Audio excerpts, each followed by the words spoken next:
தாவேக பொதுச் செயலாளர் ஆனந்த் மீது வழக்கு தொடரப்பட்டிருக்கிறது. அண்மை செய்தியாக பார்த்து வருகிறோம். அனுமதியின்றி கூடுதல், போலீசாரை பணி செய்ய விடாமல் தடுத்தல் உள்ளிட்ட பல்வேறு பிரிவுகளின் கீழ் வழக்கு பதிவு செய்யப்பட்டுள்ளது.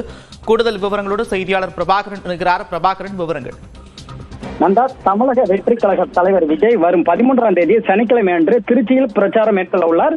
அந்த பிரச்சாரத்துக்கு அனுமதி கேட்பதற்காக தாவேக அந்த பொதுச் செயலாளர் புச்சி ஆனந்த் கடந்த 6ஆம் தேதி சனிக்கிழமை இந்த சென்னையிலிருந்து விமானம் மூலம் திருச்சி விமான நிலையம் வந்தார்.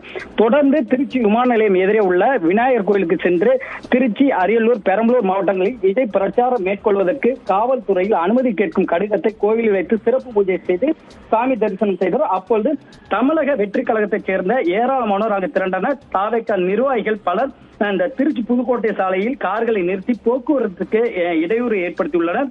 போலீசார் அந்த வாகனங்களை எடுக்க அறிவுறுத்தியும் அவர்களை எடுக்காமல் போலீசாரை பணி செய்ய விடாமல் அவர்களிடம் வாக்குவாதத்தில் ஈடுபட்டுள்ளனர்.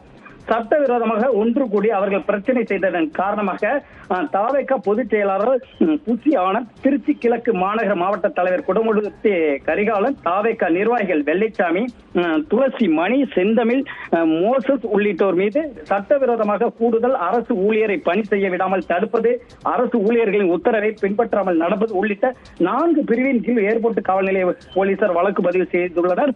வரும் 13ஆம் தேதி விஜய் திருச்சி பிரச்சாரம் மேற்கொள்ள நிலையில் தாவேக பொதுச் செயலாளர் ஆனந்த் உள்ளிட்ட நிர்வாகி மீது போலீசார் வழக்கு பதிவு செய்துள்ளது தாவேகவினரிடம் அதிர்ச்சி ஏற்படுத்தியுள்ளது.